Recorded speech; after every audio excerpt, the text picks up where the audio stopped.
مولا رسول اللہ ذمہ داران مکتب تعاونی جنوب مکہ فضیلت الشیخ سید معراج ربانی حفظہ اللہ، باہر سے آئے ہوئے مہمانان گرامی اور شرکائے اجلاس، السلام علیکم ورحمۃ اللہ وبرکاتہ۔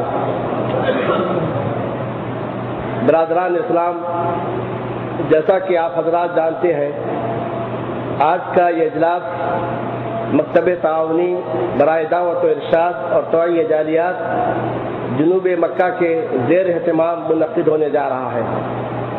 اس اجلاس کا جہاں یہ مقصد ہے کہ ان لوگوں کی تکریم کی جائے اور عزت افزائی کی جائے جو سماحت الشیخ عبدالعزیز بن عبداللہ بن باز رحمہ اللہ کی کتاب الدروس المہمہ لعامۃ الامہ کے مسابقہ میں شریک ہوئے تھے اور نمایاں نمبرات سے کامیاب ہوئے ہیں، وہیں پر ہمارا مقصد یہ بھی ہے کہ کوئی ایسا بیان رکھا جائے جس سے ہمارے دل، ہمارے ایمان سے منور ہو جائیں۔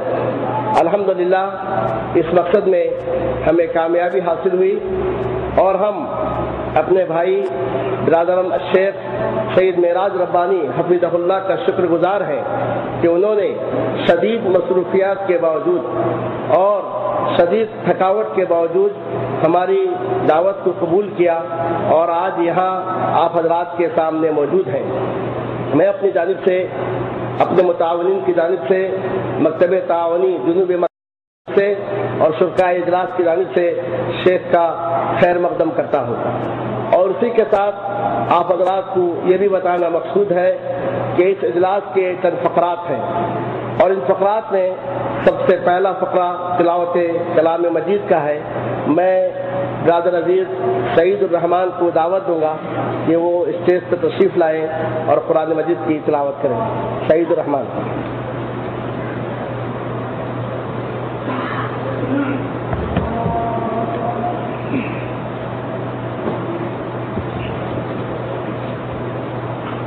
السلام علیکم ورحمۃ اللہ وبرکاتہ۔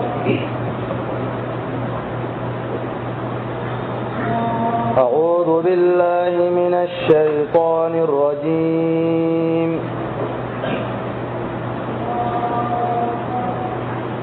بسم اللہ الرحمن الرحیم۔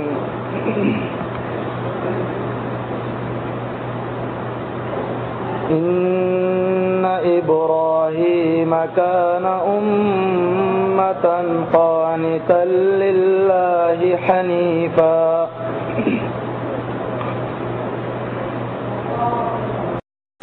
ولم یک من المشرکین شاکرا لانعمہ اجتباہ وہداہ الی صراط مستقیم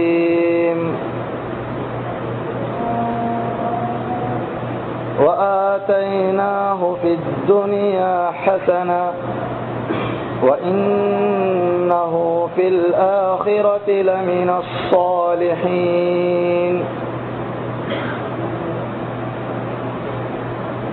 ثم أوحينا إليك أن اتبع ملة إبراهيم حنيفا وما كان من المشركين إنما جعل السبت على الذين اختلفوا فيه وإن ربك ليحكم بينهم يوم القيامة فيما كانوا فيه يختلفون ادع إلى سبيل ربك بالحكمة والموعظة الحسنة وجادلهم بالتي هي أحسن إن ربك هو أعلم بمن ضل عن سبيله وأعلم بالمهتدين وَإِنْ عَاقَبْتُمْ فَعَاقِبُوا بِمِثْلِ مَا عُوقِبْتُمْ بِهِ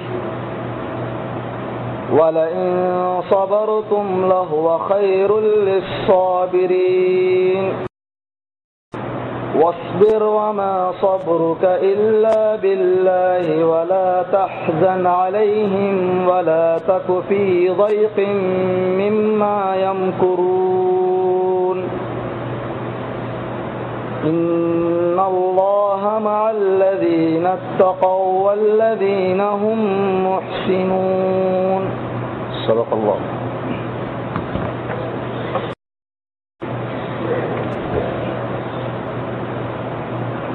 اب دوسرا فقرہ استقبالیہ پیش کرنے کا ہے. استقبالیہ پیش کریں گے مکتب تعاونی جنوب مکہ کے داعی عتیق الرحمان محمد سلیم.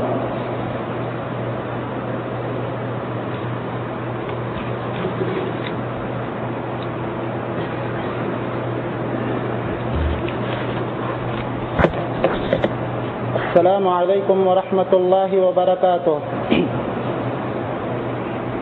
الحمد للہ رب العالمین والصلاة والسلام علی رسولہ الامین وعلی آلہ وصحبہ اجمعین اما بعد.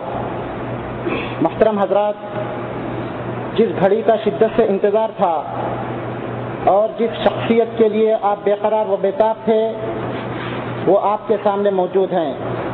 مسرت و شادمانی کی ان مبارک ساعتوں میں مکتب تعاونی برائے دعوت و ارشاد و توعیہ جالیات جنوب مکہ اور اس کا ذیلی ادارہ مندوبیہ دعوت و توعیہ جالیات کاکیہ اور اردو کمیونٹی کے ذمہ داران، خاص طور پر استاد محترم فضیلت الشیخ طاہا سعید خالد حفظہ اللہ کی جانب سے میں اپنے شیخ فاضل اس مجلس کے مہمان خصوصی و مقرر اور کتاب و سنت کے بہترین داعی فضیلت الشیخ سید معراج ربانی حفظہ اللہ اور آپ تمام حاضرین کا دل کی گہرائیوں سے استقبال کرتا ہوں. حیاکم اللہ و مرحبا بکم. اور اللہ تعالیٰ سے دعا کرتا ہوں کہ اللہ تعالیٰ ہمارے اس جمع ہونے کو قبول فرمائے اور جنت الفردوس میں بھی ہم کو اسی طرح جمع فرمائے. آمین یا رب العالمین. برادران اسلام، ہم میں کا کون ہے جو اس بزم کے روح رواں فضیلت الشیخ سید معراج ربانی حفظہ اللہ سے واقف نہ ہو؟ آپ کا تعلق ہندوستان سے ہے. جامعہ اسلامیہ مدینہ منورہ سے فراغت کے بعد سے تاحین مکتب توعیت الجالیات فائل سے منسلک ہو کر آپ مسلسل کتاب و سنت کی نشر و اشاعت میں مصروف ہیں. آپ کا دائرہ عمل صرف حاصل ہی نہیں بلکہ مملکت کا ہر علاقہ جہاں اردو کمیونٹی موجود ہے اور اس طرح مملکت کے باہر مختلف علاقوں کا بھی آپ مسلسل دعوتی دورہ کرتے رہتے ہیں. الحمدللہ عقیدہ توحید کی اشاعت اور باطل کا پردہ چاک کرنے میں آپ نے بہت بڑا کردار ادا کیا ہے. جہاں متلاشیان حق کو آپ کی تقاریر اور بیانات سے ہدایت نصیب ہوئی، وہیں پر بدعت وہ شرک کے پجاری آپ کے خلاف صف آرا ہو گئے، جیسا کہ انبیاء اکرام کے ساتھ ہوتا رہا. اللہ تعالیٰ قرآن کریم میں ارشاد فرماتے ہیں، سورہ فرقان آیت نمبر 31، وَكَذَلِكَ جَعَلْنَا لِكُلِّ نَبِيٍّ عَدُوًّا مِّنَ الْمُجْرِمِينَ وَكَفَىٰ بِرَبِّكَ هَادِيًا وَنَصِيرًا. کہ اور اسی طرح ہم نے ہر نبی کے دشمن بعض گناہگاروں کو بنا دیا ہے اور تیرا رب ہی ہدایت کرنے والا اور مدد کرنے والا کافی ہے. میرے دوستو، سچ ہے دعوت و تبلیغ کا کام پھولوں کی سیج نہیں کانٹوں کی مالا ہے. اس میں داد تحسین کے بجائے تان و ملامت اور خشت زنی حصے میں آتی ہے. حضرات، ابتلا و آزمائش کی کٹھن ساعتوں میں داعی حق کی تسلی اور دل بستگی کے لیے یہی کافی ہے کہ یہ نبیوں کی سنت ہے اور ہر دور میں نبیوں و رسولوں کے ساتھ اور داعیان حق کے ساتھ اسی طرح کا معاملہ کیا گیا ہے. مسند احمد، ترمذی، ابن ماجہ اور ابن حبان کی روایت ہے، جب نبی اکرم صلی اللہ علیہ وسلم سے پوچھا گیا کہ لوگوں میں سب سے زیادہ آزمائش کس کی ہوتی ہے، تو آپ صلی اللہ علیہ وسلم نے فرمایا انبیاء، پھر صالحین، پھر درجہ بدرجہ نیک لوگ آدمی کو اس کے دین کے مطابق آزمایا جاتا ہے۔ اسی لیے ایک شاعر کہتا ہے، دل بر ہم ہنر آزمائے تو تیر آزما ہم جگر آزمائے۔ میرے دوستو، یہ چند ٹوٹے پھوٹے الفاظ تھے جو میں نے آپ کے سامنے رکھے۔ اب آخر میں دوبارہ آپ حضرات کا خیر مقدم کرتے ہوئے شیخ محترم کو دعوت دوں گا کہ آپ اسٹیج پر تشریف لائیں اور ہمارے سامعین سے خطاب فرمائیں۔ شیخ کی تقریر کا عنوان ہے محاسب نفس اور نیا سال۔ کیونکہ نئے سال کی ابتدا ہو گئی ہے، اسی مناسبت سے یہ عنوان شیخ کو دیا گیا ہے۔ اب میں اللہ تعالیٰ سے دعا کرتا ہوں کہ اللہ تعالیٰ فضیلت الشیخ کی حفاظت فرمائے اور دین حق کی مزید خدمت کے لیے حوصلوں اور ہمتوں سے نوازے، اور اسی طرح فضیلت الشیخ سے اللہ تعالیٰ دین کا کام لیتے رہے۔ اب میں بغیر کسی تاخیر کے فضیلت الشیخ سید معراج ربانی حفظہ اللہ کو دعوت دیتا ہوں کہ وہ اسٹیج پر تشریف لائیں، اور آپ لوگوں سے میں گزارش کروں گا کہ اپنے موبائل فون بند کر کے توجہ کے ساتھ فضیلت الشیخ کی باتوں کو سنیں۔ اللہ تعالیٰ سے میری دعا ہے کہ اللہ تعالیٰ ہم کو حق بات سننے اور حق بات کو قبول کرنے اور اس پر عمل کرنے کی توفیق عطا فرمائے، آمین۔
السلام علیکم ورحمۃ اللہ وبرکاتہ۔ الحمد للہ نحمده ونستعینه ونستغفره ونؤمن به ونتوکل علیہ ونعوذ باللہ من شرور انفسنا ومن سیئات اعمالنا، من يهده الله فلا مضل له ومن يضلل فلا هادي له، واشهد ان لا اله الا الله واشهد ان محمدا عبده ورسوله، اما بعد فان خير الحديث كتاب الله وخير الهدي هدي محمد صلى الله عليه وسلم، وشر الامور محدثاتها وكل محدثة بدعة وكل بدعة ضلالة وكل ضلالة في النار۔ قال الله تبارك وتعالى في كلامه المجيد: أعوذ بالله السميع العليم من الشيطان الرجيم، بسم الله الرحمن الرحيم، يا أيها الذين آمنوا اتقوا الله حق تقاته ولا تموتن إلا وأنتم مسلمون واعتصموا بحبل الله جميعا ولا تفرقوا۔ وقال تعالى في مقام آخر: ومن أحسن قولا ممن دعا إلى الله وعمل صالحا وقال إنني من المسلمين۔ وقال تعالى في مقام آخر: ولتنظر نفس ما قدمت لغد۔ اللهم صل على محمد وعلى آل محمد كما صليت على إبراهيم وعلى آل إبراهيم إنك حميد مجيد۔ اللهم بارك على محمد وعلى آل محمد كما باركت على إبراهيم وعلى آل إبراهيم إنك حميد مجيد۔ تمام قسم کی حمد و ثنا، کبریائی اور بڑائی اس اللہ عز و جل کے لیے لائق و زیبا ہے جس نے ہمیں اور آپ کو پیدا فرمایا، اور بیش بہا درود و سلام اس ذات مبارکہ مطہرہ پر جن کا نام نامی اسم گرامی احمد مجتبیٰ محمد مصطفیٰ صلی اللہ علیہ وسلم۔ معزز علماء کرام، حاضرین اعظام، نوجوان دوستوں، بزرگوں اور بھائیوں، آج بتاریخ 3 محرم الحرام 1432 ہجری مطابق 8 دسمبر سن 2000 2010 کے اس اجلاس میں جو المکتب التعاونی للدعوت والارشاد و توسیع الجالیات مکہ المکرمہ کے زیر اہتمام اس جامعہ کے اندر، جامع مسجد کے اندر منعقد ہوا ہے، اس اجتماع میں، اس اجلاس میں جس موضوع پر میں آپ حضرات سے گفتگو کرنے کی سعادت حاصل کرنے جا رہا ہوں، وہ موضوع ہے محاسبہ نفس اور نیا سال۔ اللہ عز و جل سے دعا ہے کہ اللہ تبارک و تعالی ہم سب کی حاضری کو قبول فرمائے، اور اللہ عز و جل ہم سب کو جنت الفردوس میں جگہ عطا فرمائے، اور اس مجلس مبارک کو ہمارے گناہوں کی مغفرت کا ذریعہ اور سبب بنائے، اور ہماری نیکیوں اور ہماری بھلائیوں میں ترقی اور رتبوں میں بلندی کا ذریعہ اور سبب بنائے، آمین یا رب العالمین۔ دوستوں اور بھائیوں، چند اہم اور نہایت ہی ضروری باتیں جو دنیا اور آخرت کو سجانے اور سنوارنے کے لیے انشاءاللہ تبارک و تعالی ہوں گی اور کہی جائیں گی، آپ حضرات سے التماس ہے کہ تھوڑی دیر کے لیے اپنے موبائل کو سوئچ آف کر لیں اور نہایت اطمینان اور سکون سے تشریف رکھیں۔ ایسی مبارک مجلسیں اور ایسے مبارک اور مقدس شہر میں، جو دنیا کا سب سے عظیم اور سب سے برتر اور بالا شہر، جس سرزمین مقدس کی قسم اللہ عز و جل نے کھائی، جو نبیوں کی سرزمین، انبیاء کی سرزمین، محبت وحی، سب سے پہلے وحی کے کلمات جہاں اترے، قرآن کریم جیسی عظیم الشان اللہ عز و جل کی کتاب کا پہلا درس، پہلا سبق جن کی فضاؤں میں گونجا، وہ سرزمین جو خانہ کعبہ بیت اللہ کا مسکن ہے، مکہ المکرمہ، آپ ایسے مقدس اور محترم اور مبارک اور بابرکت سرزمین پر ہیں جس کے بارے میں نبی حضرت ابراہیم علیہ السلام نے دعا کی تھی کہ اللہ یہاں کے باشندوں کو ہمیشہ ہمیشہ اپنی رحمتوں، اپنی برکتوں اور اپنی نعمتوں سے اے اللہ انہیں نوازتا ہے۔ پوری دنیا کی نگاہیں جہاں آج ٹکی ہوئی، جہاں آنے پر ایمان مکمل ہوتا ہے، اور ابھی چند دنوں پہلے اسلام کے سب سے آخری اور عظیم الشان رکن حج سے یہ شہر فارغ ہوا ہے، اور آپ حضرات بھی فارغ ہوئے ہیں، اور لوگ دھیرے دھیرے اپنے اپنے وطنوں کو جہاں سے سمٹ کر اس سرزمین پر آئے تھے اب واپس ہونے لگے ہیں اور واپس جا رہے ہیں۔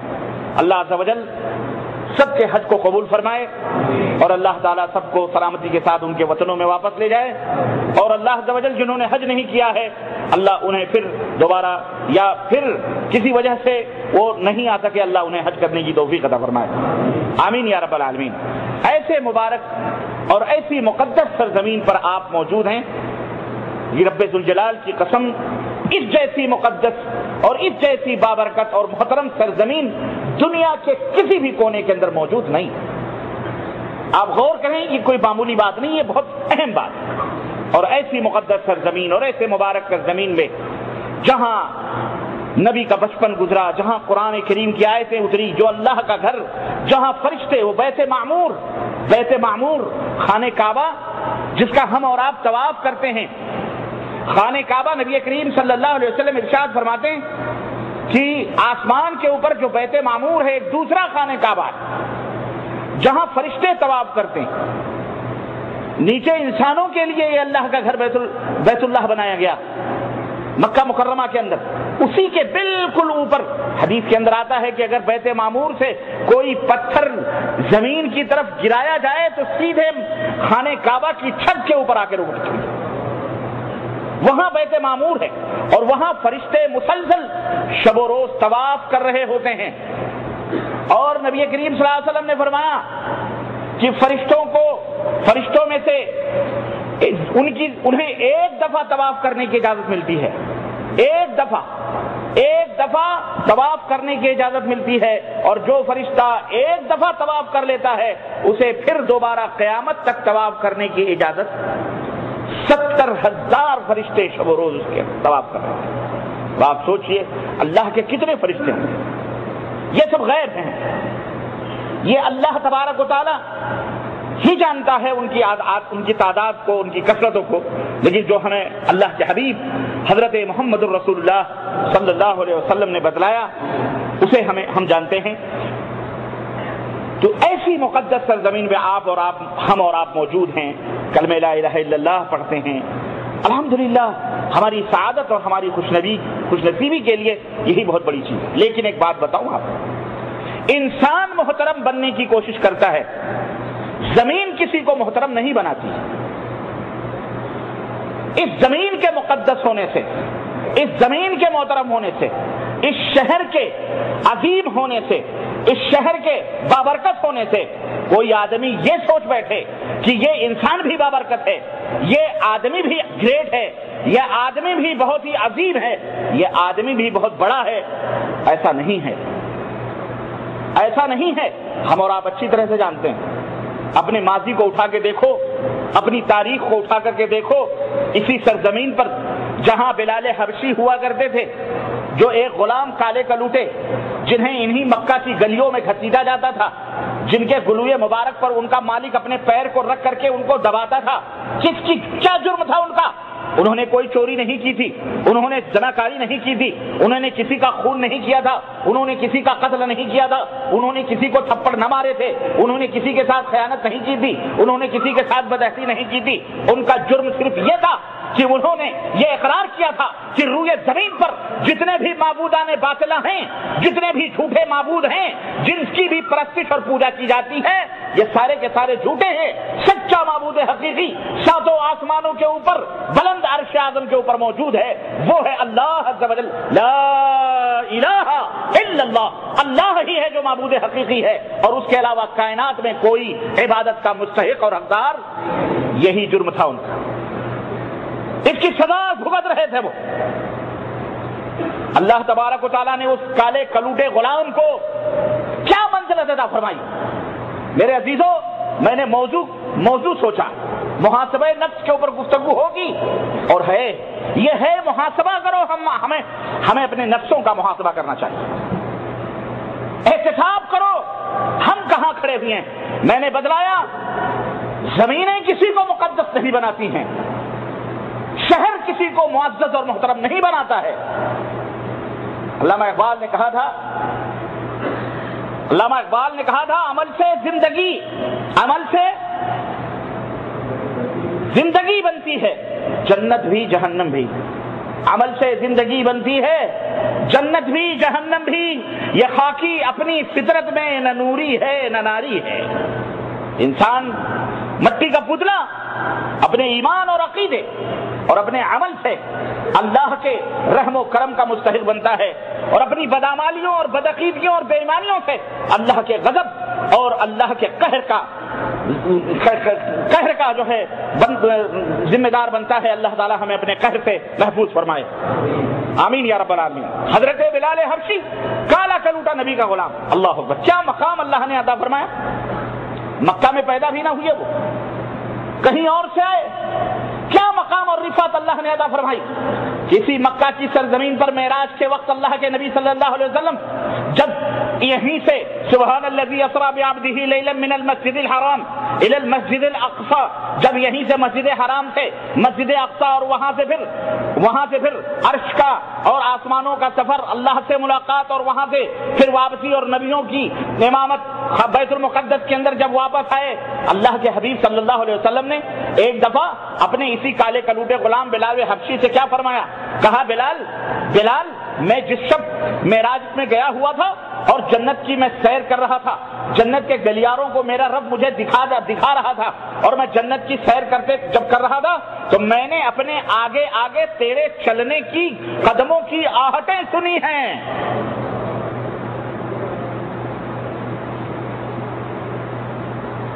اللہ اکبر، غور کریں آپ، کیا رفعت اور کیا مقام ہے۔ میں نے جنت کی گلیوں میں تیرے چلنے کی آہٹیں سنی ہیں۔ بلال کو تو پتا بھی نہیں تھا، بلال تو یہاں سو رہے تھے۔ بلال کو کیا پتا کہ ان کا نبی آج کہاں اور کس کس مقام سے گزر کر اور کہاں کہاں پہنچ پر بھی چلیں، جہاں جبریل ٹھہر جائیں اس کے آگے اللہ اکبر ایک بشر اپنے پیروں کو رکھ رہا ہے۔ اللہ اکبر، یہ اللہ تبارک و تعالیٰ کا سب سے بڑا نبی کا معجزہ، اور اللہ تعالیٰ نے اپنے نبی کو یہ مقام اور یہ شرف عطا فرمایا۔ کہنے کا مطلب یہ ہے کہ یہ مقام اور یہ رفعت اور یہ بلندی کیوں ملی حضرت بلال کو؟ اس کی وجہ یہ نہ تھی کہ وہ مکہ میں پیدا ہوئے۔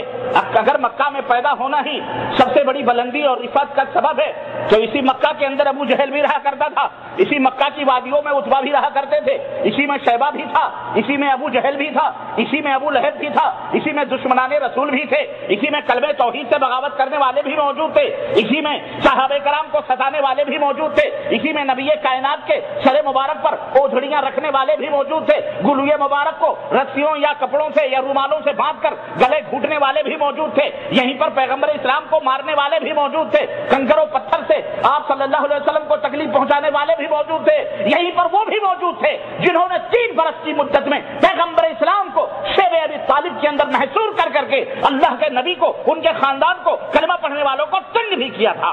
سب موجود تھے، لیکن یہ سارے کے سارے فی نار جہنم ہوئے۔ بولو ہوئے کہ نہیں ہوئے؟ مکہ نے انہیں کوئی فائدہ نہیں پہنچایا، سرزمین پر مقدس نے انہیں کوئی فائدہ نہیں پہنچایا۔ خانہ کعبہ کی تولیت نے ان کے متولی ہونے نے، خانہ کعبہ کی حفاظت کرنے نے، خانہ کعبہ کی جاروب کشی کرنے نے، خانہ کعبہ کے دروازوں اور غلافوں کو چومنے نے، خانہ کعبہ کی نظافت اور صفائی کرنے نے، آب زمزم کے پلانے نے، کنووں کی حفاظت کرنے نے انہیں کوئی فائدہ کیوں نہیں پہنچایا؟ شہر مقدس نہیں بناتی ہیں، جگہ کی نسبت سے کوئی معزز نہیں ہوتا۔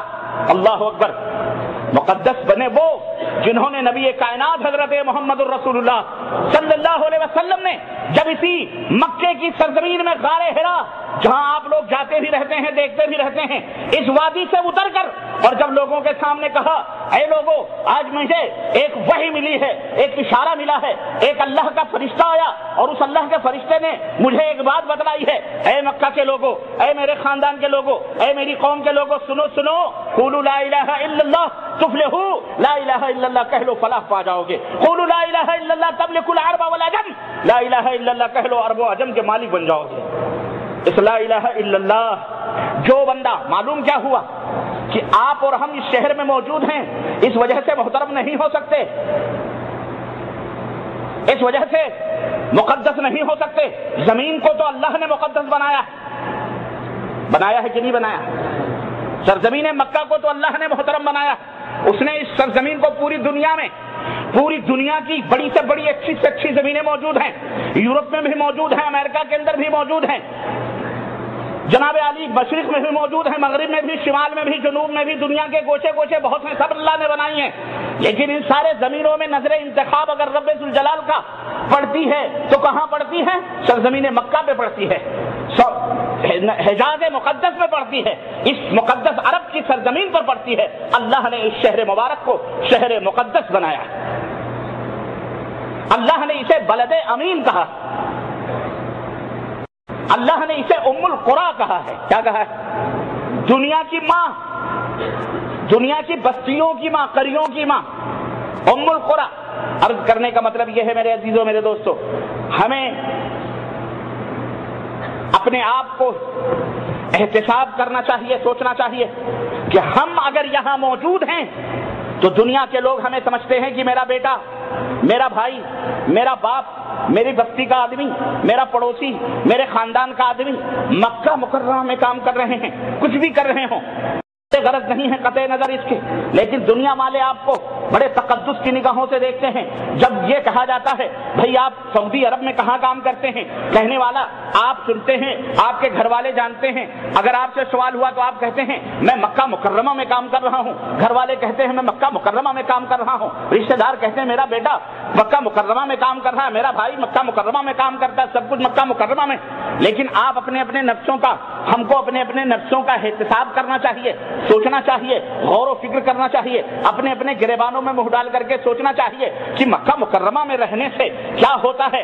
اگر ہمارا ایمان اور عقیدہ صحیح نہیں ہے، اگر ہمارا عمل صحیح نہیں ہے، اگر ہمارا کیریکٹر صحیح نہیں ہے، اگر ہمارا اخلاق صحیح نہیں ہے، اگر ہمارے معاملات صحیح نہیں ہیں، تو آپ کو سوچنا چاہیے، غور کرنا چاہیے کہ پھر آخر اس میں رہنے سے فائدہ کیا ہے؟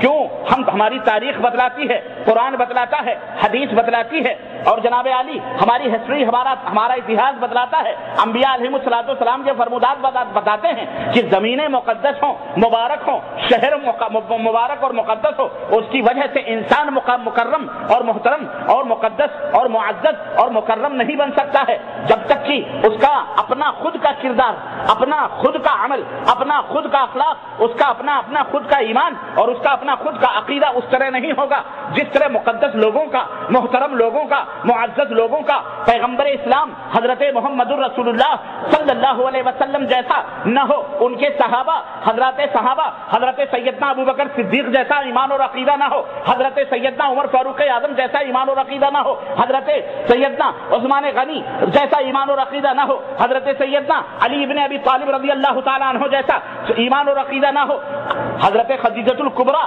حضرت فاطمۃ الزہرا، حضرت ام المؤمنین عائشہ صدیقہ اور دیگر ازواج مطہرات اور طلحہ اور زبیر اور دیگر صحابہ کرام جیسا ایمان اور عقیدہ اگر ہمارا نہ ہوگا، ہمارا عمل اور اخلاق نہ ہوگا، ہمارا معاملہ نہ ہوگا، تو یاد رکھو یہاں رہنے سے ہمیں کوئی فائدہ، بلکہ اگر ان کے الٹا کریں گے، اگر ان کے خلاف کریں گے، تو یاد رکھو دوسری جگہوں میں تو اللہ عز و جل نے ایک گناہ کی سزا ایک ہی رکھی ہے، دو نہیں رکھی ہے، ایک گناہ کی سزا ایک ہی رکھی ہے، دو گناہ کی سزا دو ہی رکھی ہے، تین گناہ کی سزا تین ہی رکھی ہے۔ لیکن مکہ مکرمہ کی بات جس طرح یہ مقدس اور محترم ہے، جس طرح یہاں ایک کے بدلے اللہ دو نیکیاں عطا فرماتا ہے، دو نیکی کے بدلے اللہ چار نیکیاں عطا فرماتا ہے، نیکیاں جس طرح زیادہ ہوتی ہیں، جس طرح نیکیاں کا بدلہ اللہ بدلہ دوگنا دیتا ہے، اسی طرح گناہوں کا بدلہ بھی اس مقدس سرزمین پر اللہ دوگنا عطا فرماتا ہے۔ غور کرو، سوچ لو کہ ہم کہاں ہیں، اپنے اپنے نفسوں کا احتساب کرو۔ میرے عزیزوں، میرے بھائیوں اور دوستوں، یہ قرآن کی بات ہے، یہ احادیث کی بات ہے۔ میرے بھائیوں، اللہ رب العزت نے اس دنیا کے اندر آپ کو پیدا فرمایا ہے، اور کیوں پیدا فرمایا ہے اس کا مقصد صرف یہ ہے کہ تم اللہ کی عبادت و بندگی کرو۔ وما خلقت الجن والانس الا ليعبدون، اے لوگو میں نے انسانوں اور جناتوں کو صرف اس لیے پیدا کیا ہے کہ وہ اللہ کی عبادت و بندگی کریں۔ میرے بھائیوں، میرے دوستوں، خیر تو آپ الحمدللہ آج کی یہ مجلس ایسی مقدس اور محترم اور معزز سرزمین پر ہو رہی ہے، ہمیں چاہیے کہ ہم اس تمہید کے بعد اور یہ سمجھ لینے کے بعد کہ زمینیں اور شہر کسی کو مقدس اور محترم نہیں بناتے، اس کا فائدہ اس وقت ہوگا جب ہم خود اس لائق بنیں گے۔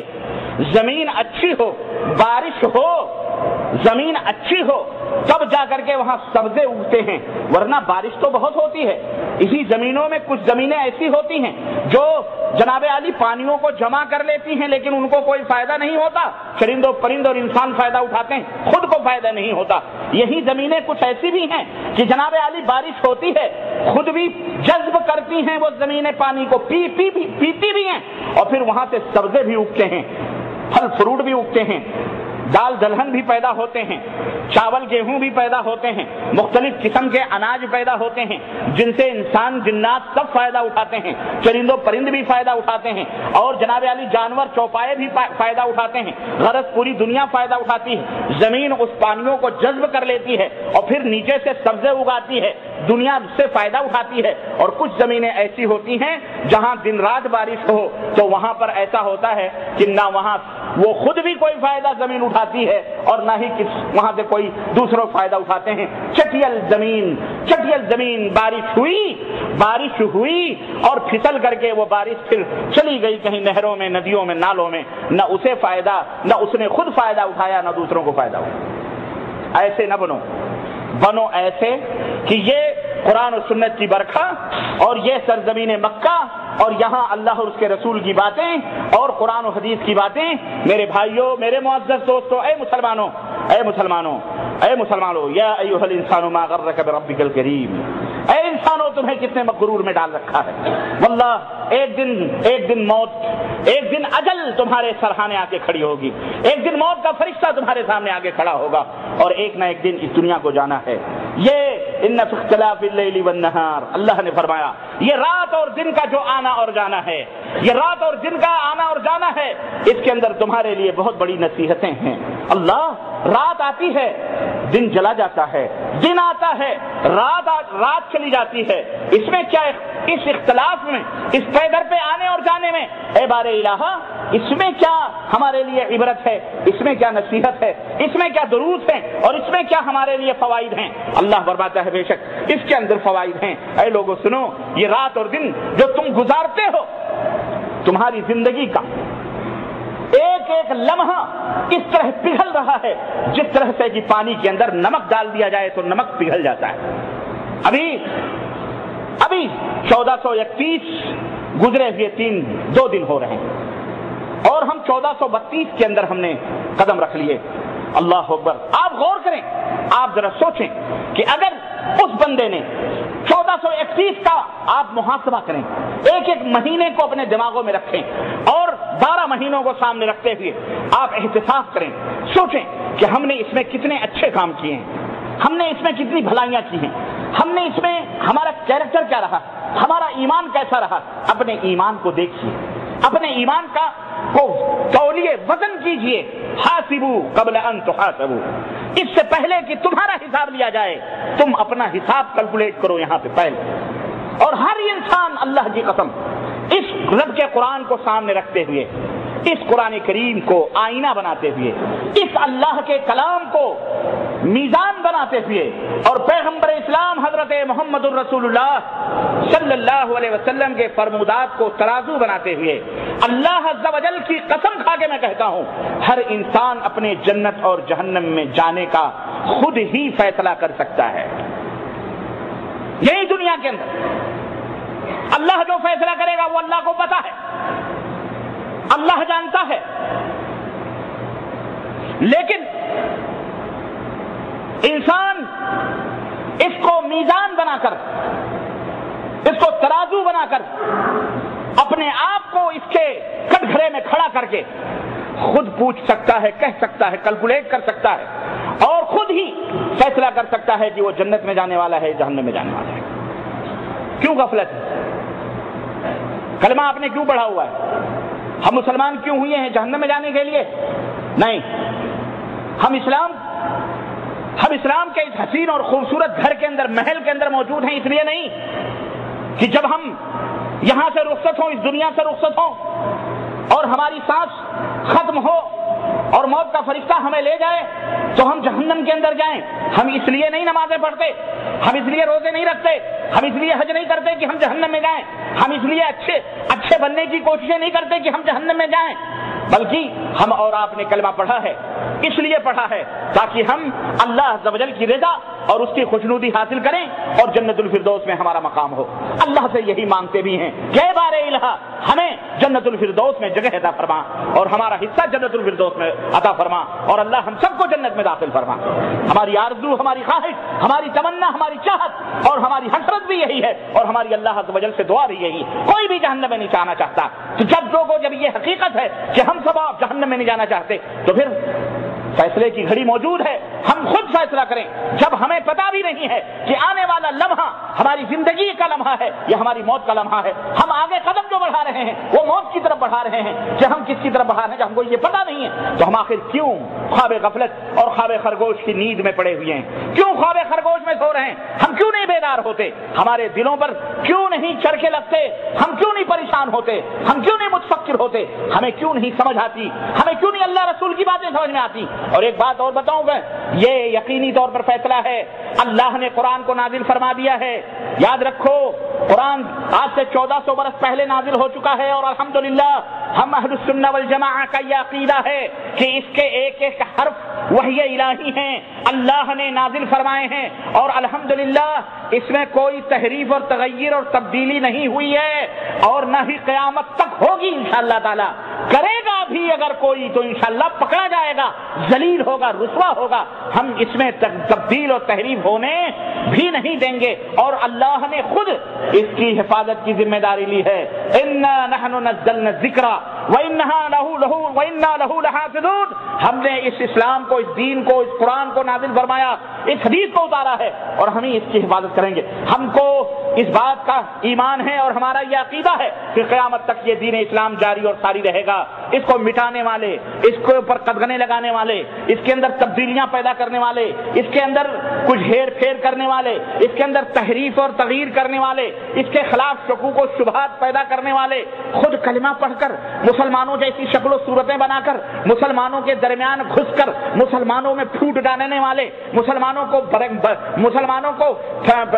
کو برباد کرنے والے پیدا ہوتے رہیں گے اور ہوں گے۔ لیکن انشاءاللہ تبارک تعالیٰ قیامت تک اللہ اپنے بندوں سے یہ کام لیتا رہے گا کہ جس طرح مائیں چاولوں کے اندر پڑے ہوئے ان کنکریوں کو اور ان پتھروں کو جو چاول سے بھی زیادہ چھوٹے اور حقیر ہوتے ہیں، مائیں اور بہنیں چن چن کر کے اپنے اپنے برتنوں سے نکال کر کے پھینک دیتی ہیں، انشاءاللہ قیامت تک ایسے رجال پیدا ہوتے رہیں گے، ایسے اللہ کے بندے پیدا ہوتے رہیں گے کہ اسلام کے چہرے پر جو بھی گرد و غبار آئیں گے، قرآن اور احادیث کے اندر جو بھی کوئی تحریف و تبدیل یا اس کے معنی اور مفہوم کو بدلنے کی کوشش کرے گا، لیکن انشاءاللہ اس کی نقاب کشائی کرتے رہیں گے، اس کو پردہ فاش کرتے رہیں گے، امت کے سامنے کھول کھول کر کے بیان کرتے رہیں گے انشاءاللہ تبارک تعالیٰ۔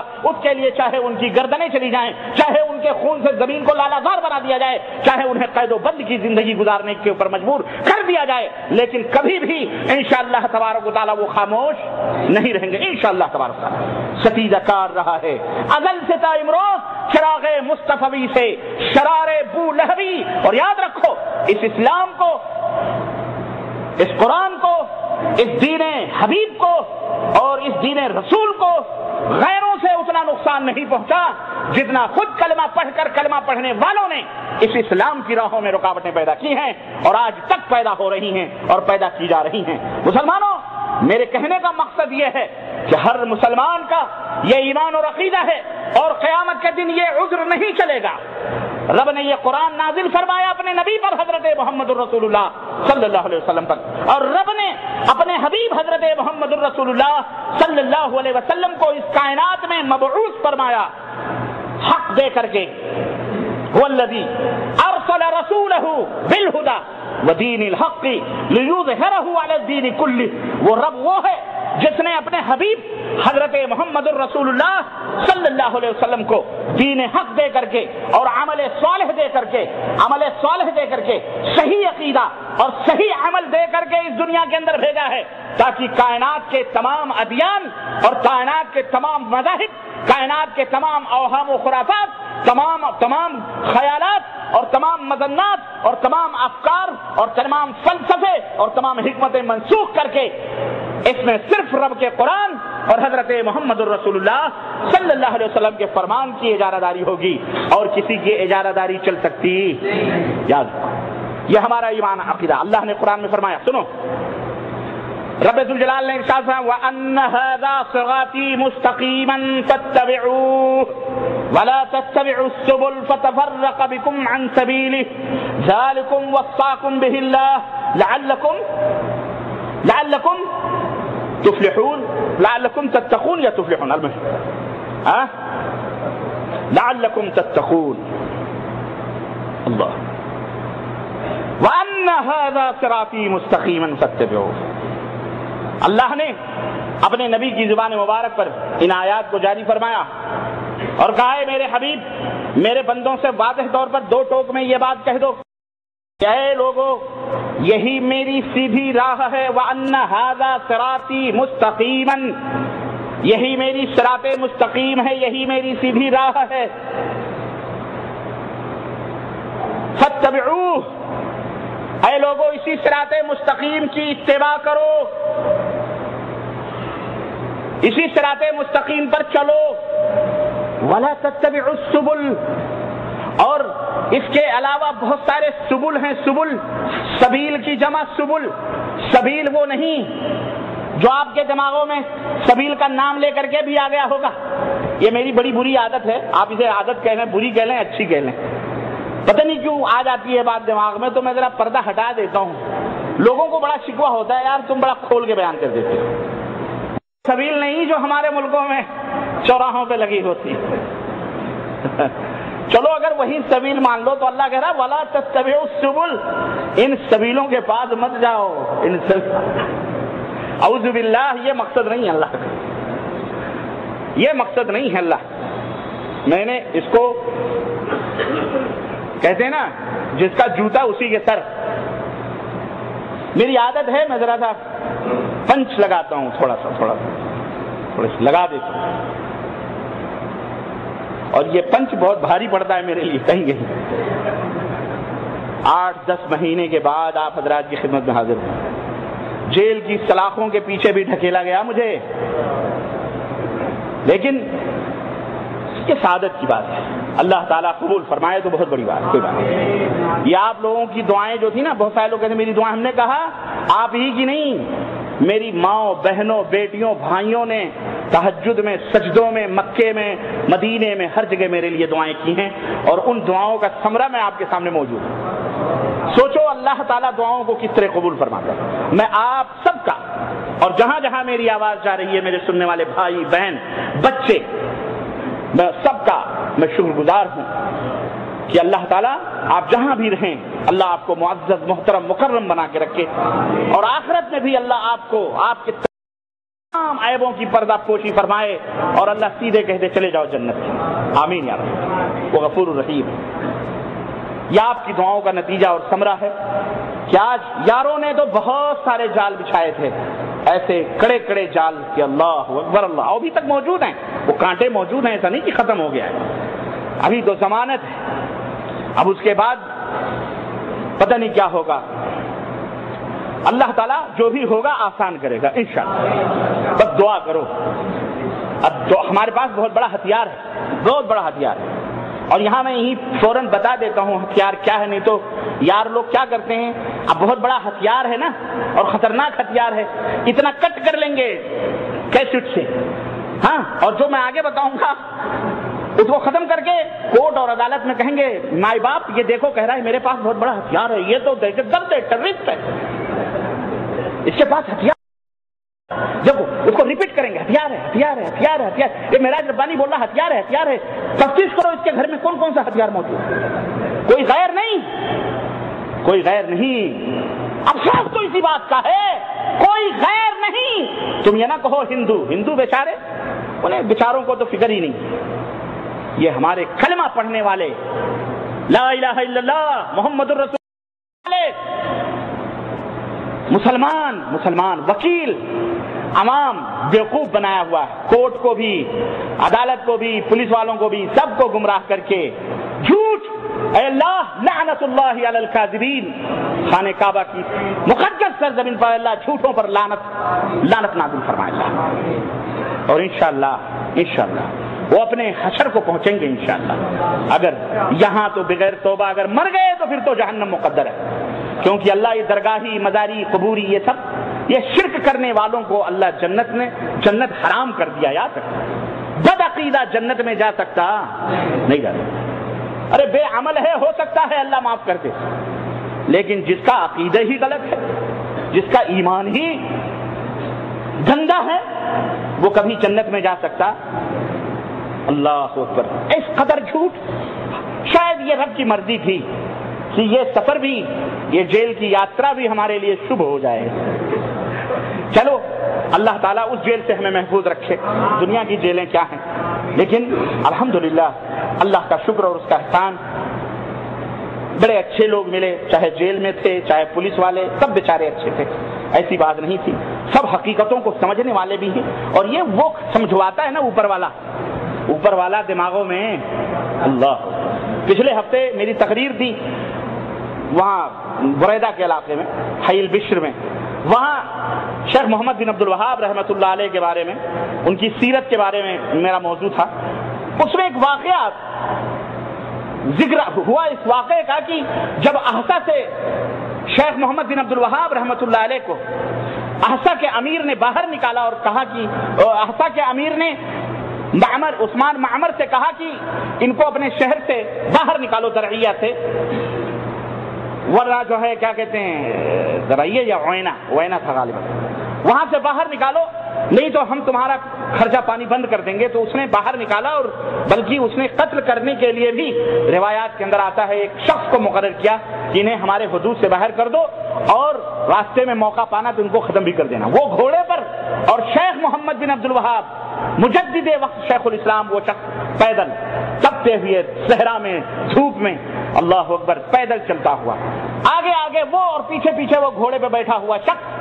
اس کا خود کا بیان ہے کہ میں نے کتنی دفعہ کوشش کی کہ اس شخص کو میں ختم کر دوں، اور جو میں نے کوشش کی کوئی رکاوٹ میرے سامنے ایسی آ گئی کہ میں اس کو قتل نہیں کر سکتا۔ یا اللہ رب العزت ہے، اللہ رب العزت۔ میرے وکیل نے سپریم کورٹ سے آیا تھا، اس نے بتایا کہ سر آپ بامبے میں رہتے ہوئے آپ بچ کیسے گئے؟ میں نے کہا کیوں؟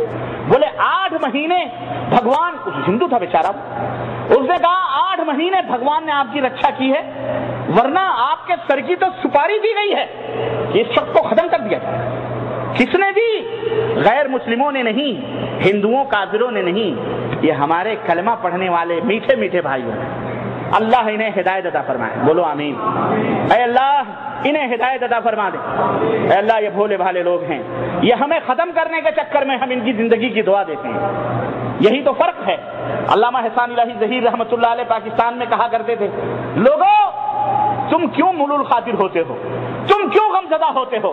یاروں نے بتلا دیا ہے کہ کس کی سنت میں گالیاں دینا ہے اور کس کی سنت میں گالیاں سن کر دعائیں دینا ہے۔ یہی تو فرق ہوتا ہے۔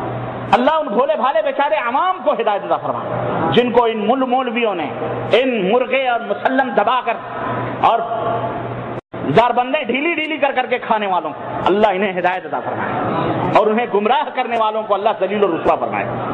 اور میں آپ حضرات سے، جو بھی بھائی بیٹھے آپ سے میں درخواست کروں گا، یارو تمہاری قبر میں کوئی جانے والا نہیں ہے، رب کعبہ کی قسم ہے تم اکیلے آئے ہو اور اکیلے اللہ کے ہاں جانا ہے۔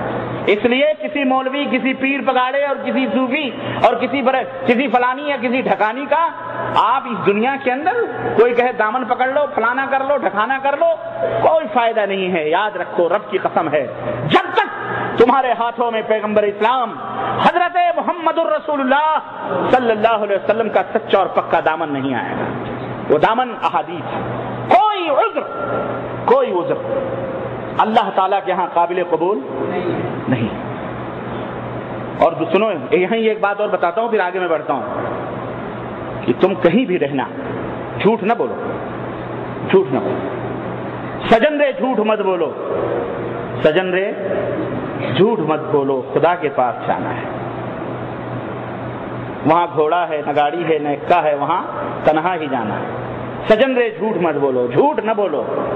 تم جھوٹ بول کر کے کسی آدمی کی عزت و آبرو کو خراب کر سکتے ہو، کسی آدمی کو اذیتیں پہنچا سکتے ہو، دے سکتے ہو۔ یاد رکھو اللہ تعالیٰ دیکھ رہا ہے۔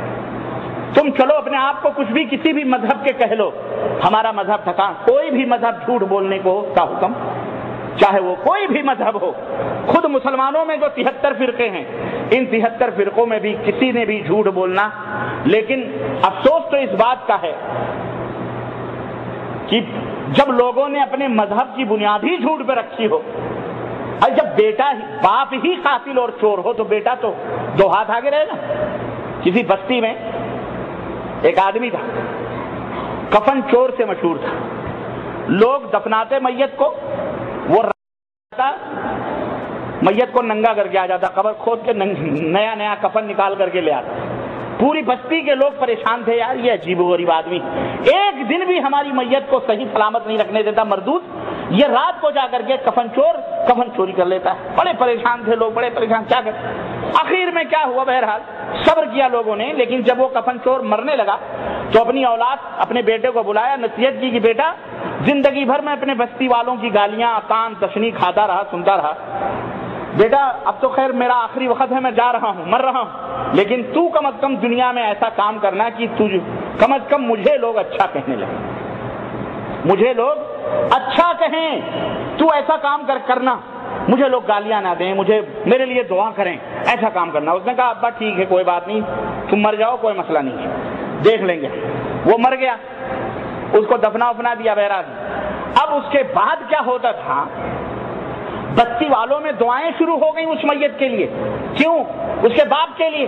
لوگ اس کے باپ کو بہت اچھا کہنے لگے۔ وجہ یہ باپ تو کفن ہی چوری کرتا تھا نا، یہ بیٹا کیا کرتا تھا، جب لوگ مردے کو سلا کے چلے آتے تھے دفنا کر، یہ رات کو جاتا قبر کھود کر پورا مردہ اٹھا کے لا کے دروازے پہ رکھ دیتا، پورا مردہ لا کے کھڑا کر دیتا تھا۔ اب لوگ جب صبح دروازہ کھولتے تو مردہ ان کے اوپر۔ لوگوں نے کہا اوفو، اس کا باپ بیچارہ کتنا اچھا تھا، اس کا باپ ہی اچھا تھا جو کم از کم کفن ہی چوری کرتا تھا، اس کا بیٹا تو اتنا خبیث نکلا کہ یہ پورا مردہ ہی لا کے کھڑا کر دیتا۔ اب جب اس نے یہ دعائیں سنی تو باپ کی قبر پہ گیا، کہا ابا خوش ہو جاؤ، لوگ تمہیں بڑی دعائیں دے رہے ہیں۔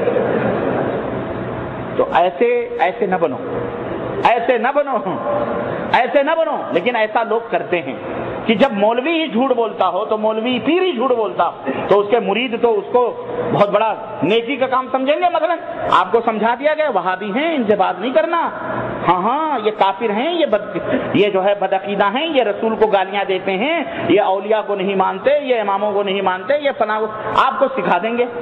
اب سکھا دیا، اب آپ تو حضرت نے فرمایا ہے یہ داڑیاں ہیں، یہ پگڑ ہیں، اب آپ تو آمنا صدقنا خلاص۔ تو آپ جہاں بھی دیکھو گے کہو وہابی ہے۔ آدمی کو برا کہنے کے لیے یہی کافی ہے کہ اس کو کہہ دو کہ وہابی ہے۔ ہمارے ملکوں کے اندر یہ حال ہے، ہمارے ملکوں کے اندر۔ تو جہاں یہ پٹیاں پڑھائی جا رہی ہوں وہاں آدمی کو ہدایت کیسے ملے گی؟ ہم تو کہتے ہیں سب کی سنو، سب کی سنو، سب کے جلسوں میں شریک ہو، سب کی تقریروں میں جاؤ، سب کی محفلوں میں شریک ہو، لیکن یارو اپنے دماغ کو کھلا رکھو۔ جو انسان رب کے قرآن کی بات کرے اور حضرت محمد الرسول اللہ صلی اللہ علیہ وسلم کے خالص حدیث کی، صحیح احادیث کی بات کرے، وہی باتیں سراخوں پہ لے لو اور باقی باتیں اٹھا کر کے اسی کے حوالے۔ نہ ہم تمہاری قبر میں جائیں گے نہ اور کوئی جائے گا، نہ ہم تمہیں کہتے ہیں وہابی بنو، فلانی بنو، ڈھکانی بنو۔ ہم محمد الرسول اللہ صلی اللہ علیہ وسلم کی امت لوگ ہیں، ہمیں حضرت محمد الرسول اللہ صلی اللہ علیہ وسلم کی امت میں رہتے ہوئے ان کے صحابہ کے نقش قدم پر ائمہ کرام، ائمہ اہل السنہ والجماعہ، حضرت امام ابو حنیفہ، حضرت امام شافعی، حضرت امام مالک، حضرت امام احمد بن حنبل، حضرت امام بخاری، حضرت امام ترمذی، حضرت امام ابو داؤد، حضرت نسائی، ان سب کے نقش قدم پر چلو۔ یہی ایمان، ان کے ایمان اور عقیدے کے مطابق اپنا ایمان اور عقیدہ بناؤ۔ ہمارا پیغام، ہماری دعوت یہ ہے۔ یہ جو 14 صدی کے حشرات الارض اور یہ جو ڈپلیکیٹ مولوی بنے پھر رہے ہیں، یہ سب وہی ہیں کہ ایک نے جھوٹ بولا تو دوسرا، دوسرے نے تیسرا، یہ وہی ہیں جو اس کفن چور اور اس بیٹے کا مسئلہ ہے، وہ کفن چور تو کفن ہی چوری کرتا تھا تو مردہ ہی کھڑا کر دے رہا ہے۔ آج حالات یہی ہیں۔ ایسے حالات میں، ایسے سچویشن میں آپ کو دماغ کو کھلا رکھنا پڑے گا، سوچنا پڑے گا۔ میرے عزیزوں، میرے دوستوں، کوئی عذر اللہ تعالیٰ کے ہاں وَأَنَّ هَذَا صِرَاطِي مُسْتَقِيمًا فَاتَّبِعُوهُ وَلَا تَتَّبِعُوا السُّبُلَ، اللہ نے فرما دیا ہے یہ میری سیدھی راہ ہے، اے لوگوں اسی سیدھی راہ پہ چلو، اتباع کرو اس کی، اور دیگر جو سبل ہیں، سبیلیں ہیں، راستے ہیں، ان کے پیچھے پیچھے نہ چلو، ان کی پیروی نہ کرو۔ کیوں؟ فَتَفَرَّقَ بِكُمْ عَنْ سَبِيلِهِ، کیونکہ یہ جو دائیں بائیں ہیں پگڈنڈیاں، یہ تمہیں صراط مستقیم سے ہٹا دیں گی، بھٹکا دیں گی، ادھر ادھر کے۔ ذَلِكُمْ وَصَّاكُمْ بِهِ اللَّهُ، یہی وہ وصیت ہے جو اللہ تمہیں کرنا چاہتا ہے۔ اللہ اکبر، کتنا بڑا ارحم الراحمین ہے وہ، کتنا بڑا ارحم الراحمین ہے کہ اس نے پیدا کیا تو صرف ایسے نہیں چھوڑا کہ جاؤ اپنی مرضی سے جو چاہو کرو، اس نے اپنا کلام نازل فرمایا، قرآن کریم، اس نے اپنے نبی حضرت محمد الرسول اللہ صلی اللہ علیہ وسلم کو نازل فرمایا، اے نبی جاؤ میرے کلام کی تفسیر کرو، میرے کلام کی شرح کرو، میرے بندوں کو سمجھاؤ، صحابہ کو سمجھاؤ، اپنی امت کو سمجھاؤ۔ صحابہ نے سمجھا کہ نہیں سمجھا؟ بولو۔ اور صحابہ نے اپنے بعد والے ساتھیوں کو سمجھایا اور ہمارا وہی منہج ہے، ہمارا وہی دعوت کا طریقہ ہے، اور ہمارا وہی کردار ہونا چاہیے، اور وہی ہے. اور ہم کہتے ہیں جو اس منہج اور طریقے پر نہ ہو گمراہ ہے، وہ باطل ہے، وہ جھوٹا ہے، وہ مکار ہے، وہ عیار ہے، وہ صحیح راستہ نہیں ہے. صحیح راستہ وہی ہے جس کے اوپر اللہ کی، رسول اللہ کی، ائمہ کی، صحابہ کی، تابعین کی، تبع تابعین کی مہر ہے. وہی سیدھا راستہ ہے.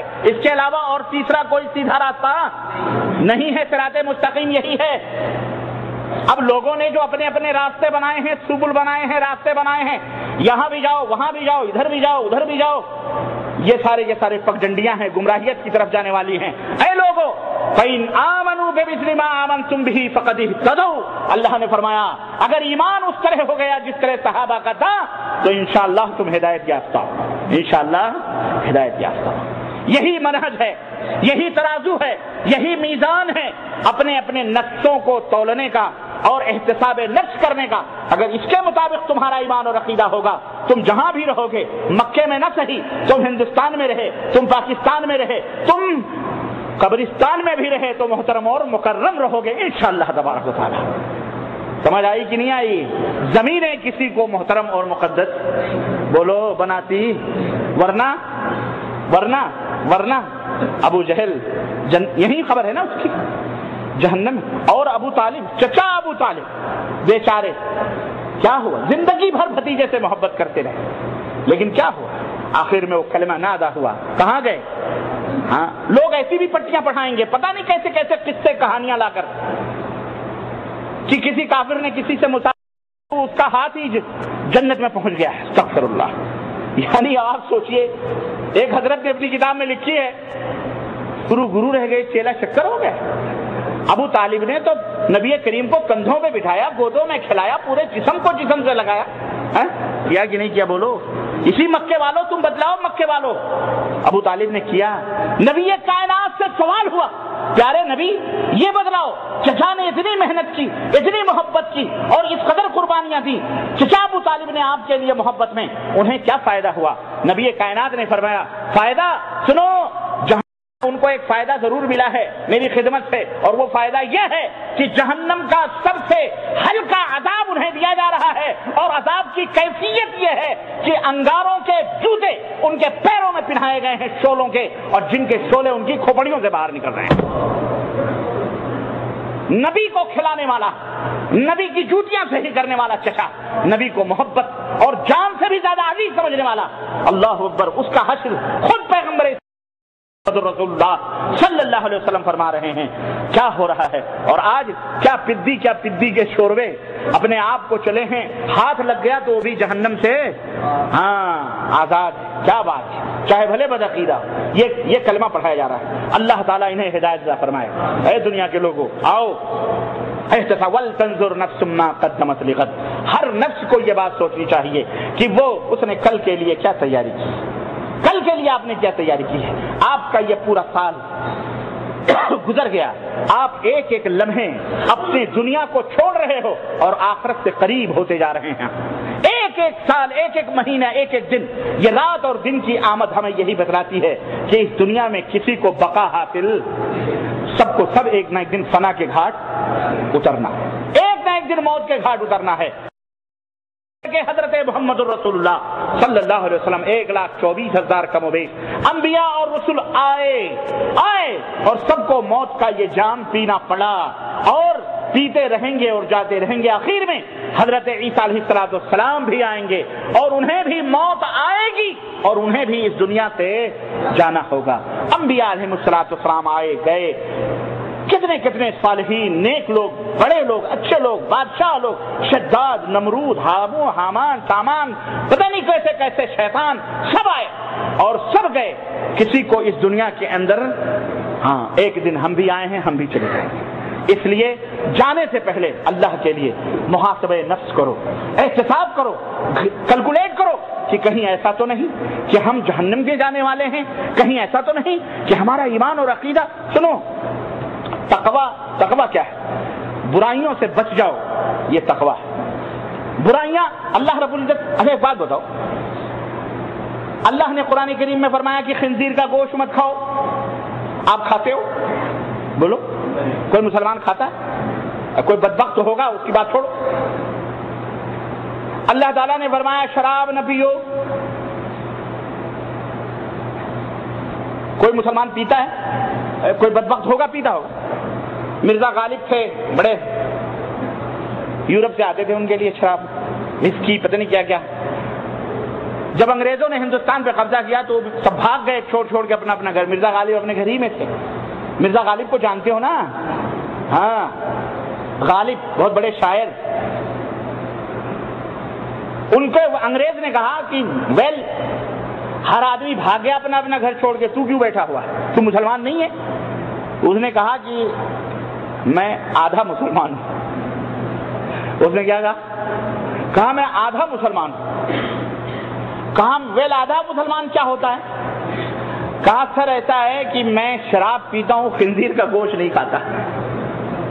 تو ایسے بھی مسلمان نہ بنو، آدھا تیتر آدھا بٹیر. المہم اللہ تعالیٰ نے کہا مردار نہ کھاؤ. کوئی مسلمان کھاتا ہے؟ اللہ تعالیٰ نے فرمایا کہ خنزیر کا گوشت مت کھاؤ. کوئی کھاتا ہے؟ نہیں کھاتا. جب اللہ تعالیٰ، کیوں آپ حلال چیزوں کی تلاش میں رہتے ہیں؟ جب اللہ تعالیٰ نے کہا کہ شرک مت کرو، بدعت مت کرو، اللہ نے کہا کہ شرک مت کرو، شرک مت کرو، بدعت، اللہ کے نبی نے فرمایا بدعت مت کرو. پھر اس کے بعد ایک مسلمان کیوں شرک کرتا ہے، کیوں بدعت کرتا ہے، کیا ملتا ہے اس کو؟ جبکہ خنزیر کا گوشت کھانے والا، شراب پینے والا، وہ ایسا حرام ہے کہ جان بوجھ کے بھی اگر کھا لے تو اللہ تعالیٰ چاہے تو معاف کر دے.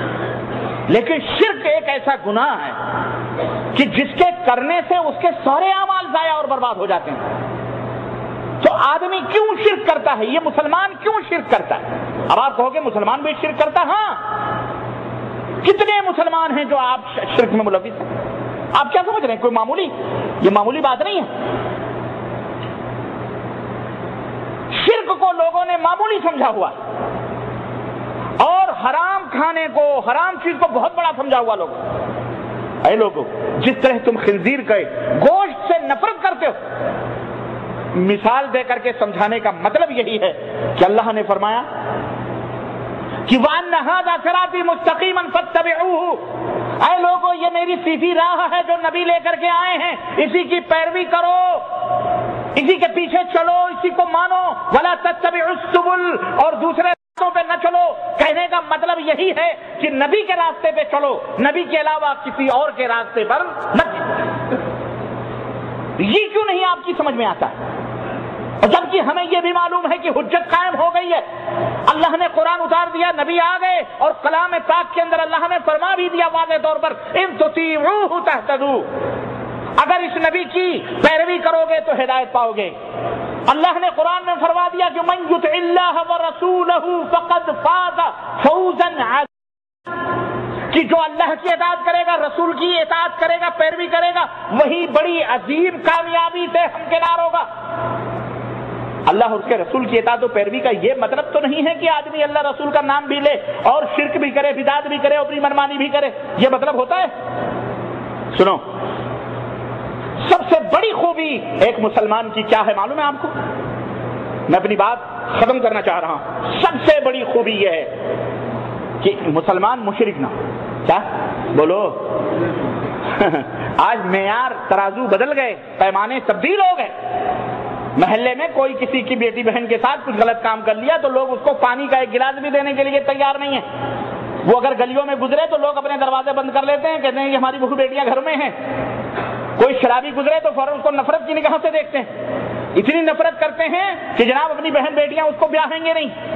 لیکن ہم کتنے بڑے بے مروت اور کتنے بڑے ہم بے غیرت ہو گئے کہ آج شرک دندناتے ہوئے لوگ کر رہے ہیں، رب کے توحید کا مذاق اڑا رہے ہیں، اللہ کے ساتھ مردوں کو، زندوں کو، سب کو شریک کر رہے ہیں، اور ہمارے کانوں پر جوں تک نہیں رینگتی، ہمارا سینہ بھی نہیں احساس کرتا، اور ہم سوچتے بھی نہیں کہ یہ آدمی کتنا بڑا بدکار، زناکار اور شرابیوں سے بھی بدتر ہے. بھلے وہ نماز پڑھتا ہے، روزے رکھتا ہے، مسجد بناتا ہے، سب کچھ کرتا ہے، بڑا برباد اور بیکار آدمی ہے جو اللہ کے ساتھ شرک ہے. عورت پورے محلے کے اندر سخی ہو اور بڑی اخلاق مند ہو، مشہور ہو، لیکن اگر وہ غیر مرد کے ساتھ سو جائے تو اس عورت کے بارے میں محلے والوں کا کیا خیال ہوگا؟ اس کو کوئی کہے گا یہ اچھی عورت ہے؟ اس کو فوراً ثواب کہہ دیا جائے گا، کہیں گے کہ نہیں کہیں گے؟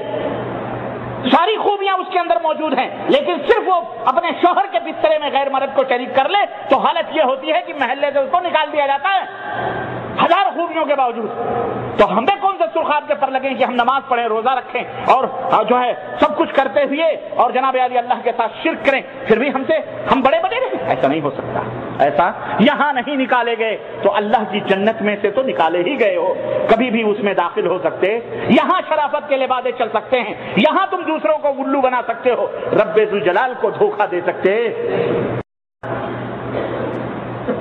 یخادعون اللہ والذین آمنوا وما یخدعون الا انفسهم۔ اللہ نے ان منافقوں کچھ مشرکوں کے بارے میں کیا فرمایا کہ یہ لوگ اللہ کو اور مومنوں کو دھوکہ دے رہے ہیں۔ اللہ فرماتا ہے یہ نہ اللہ کو دھوکہ دے سکتے ہیں نہ مومنوں کو دھوکہ دے سکتے ہیں، بلکہ یہ خود کو دھوکہ دے رہے ہیں۔ اس لیے اے لوگو اللہ سے توبہ کرو، اے لوگو کل کے لیے تم نے کیا تیاری کی ہے، اس کے لیے یہ دن اور رات کی آمد بتاتی ہے۔ اور ابھی عزیزم نے جو قرآن کریم کی تلاوت کی ہے میں ان کا ترجمہ آپ کی خدمت میں رکھنا چاہ رہا ہوں، کیونکہ اتفاق کہہ لیجئے یا اللہ کی مرضی کہہ لیں، ان کے دل میں یہ بات آئی، اس نے بچے نے یہ کلمے کی تلاوت کی قرآن کریم کی، کتنی میرا موضوع ہی بدل دیا اس نے۔ میں نے کہا میں کہاں سے موضوع اٹھاؤں، مکے کا ایک ایک ذرہ مجھے بلا رہا ہے کہ اس موضوع کو منتخب کرو، جہاں سے اٹھاؤ وہی موضوع بنتا ہے۔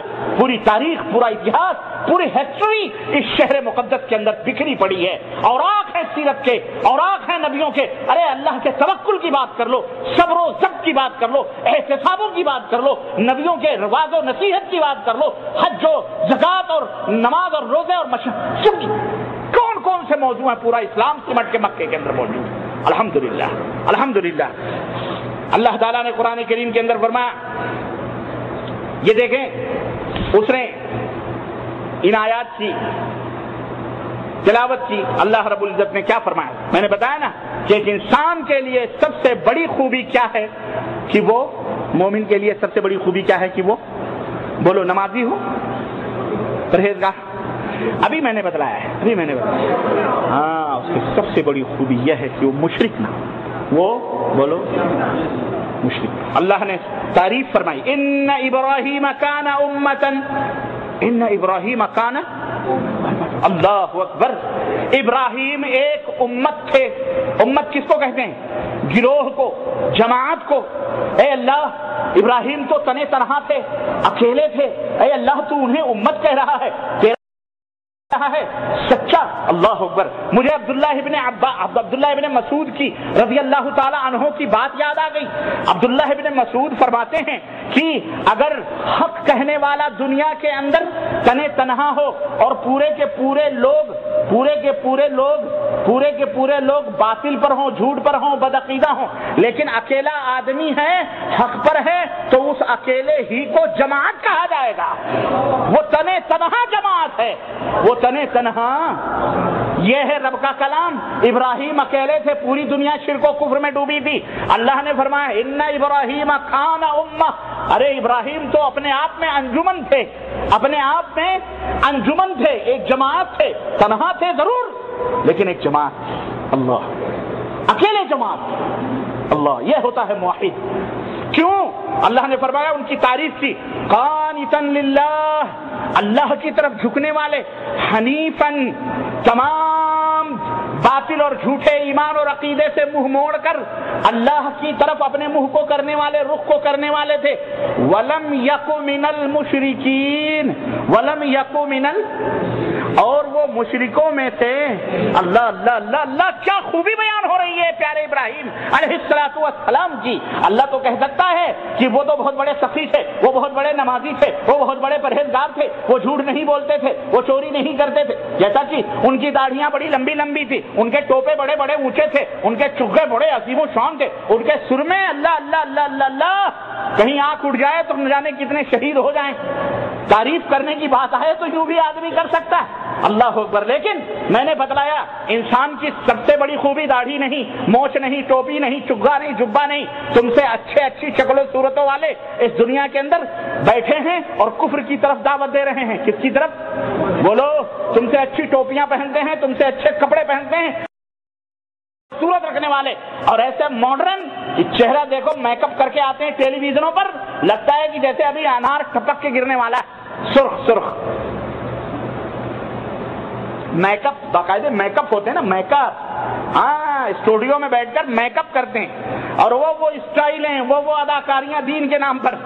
اللہ تعالیٰ محفوظ رکھے ایسے شر پسندوں سے. بولو آمین. عرض کرنے کا مطلب یہ ہے ہم اور آپ کہاں ہیں, لیکن ان اللہ, پہلے نبی نے فرمایا تھا لا ينظر الى صوركم ولا الى اموالكم بل ينظر الى قلوبكم واعمالكم. اللہ تمہاری شکل و صورتوں کو نہیں دیکھتا, تمہاری شکل و صورتوں کو نہیں دیکھتا. سوکھا ہے یا گورا ہے یا کالا ہے, جو کچھ بھی ہے سب کا اللہ کا بنایا ہوا ہے. ہاں, خالق کی تخلیق ہے انجم, تخلیق ہے انجم. گورا کالا مت سوچا کر, گورا کالا مت سوچا کر. تو گورے ہوں یا کالے ہوں سب اللہ نے بنائے ہیں, اللہ تبارک و تعالیٰ کی تخلیق ہے. تو عرض کرنے کا مطلب یہ ہے اللہ تمہاری شکلوں کو نہیں دیکھتا. هو الذی یصورکم فی الارحام کیف یشاء, کیونکہ شکلیں وہ ماں کے رحم میں, ماں کے پیٹ میں وہی بناتا ہے جیسے چاہتا ہے. تو پھر تمہاری شکلوں کو کیوں دیکھنے لگا, وہ اس کی کیا ضرورت ہے اس کو. ولا الی اموالکم, نہ ہی تمہارے مال و دولت کو دیکھتا ہے کہ تم کتنے بڑے سیٹھ ہو, کتنے بڑے چودھری ہو, کتنے بڑے بادشاہ ہو, کتنے بڑے وڈیرے ہو, کتنے بڑے ہو, تم کتنا کماتے ہو, تم کی تنخواہ کیا ہے, تمہاری کمائی کیا ہے, تمہارے پاس کتنی فیکٹریاں اور کتنی ملیں ہیں تمہارے پاس, تمہارا بینک بیلنس کیا ہے. اللہ یہ سب نہیں دیکھتا ہے. بل ينظر الى قلوبکم, بل ينظر الى قلوبکم. پیارے نبی فرماتے ہیں اللہ تمہارے دلوں کو دیکھتا ہے, پہلے دلوں کو. یہ دل کیسا ہے, یہ دل کالا ہے یا گورا ہے, اس کے اندر شرک ہے, بدعات ہیں, کفر ہیں, کیا ہیں, اس کے اندر ایمان ہے, سنت کی مطابقت ہے, تجلی ہے, روشنی ہے, کیا ہے.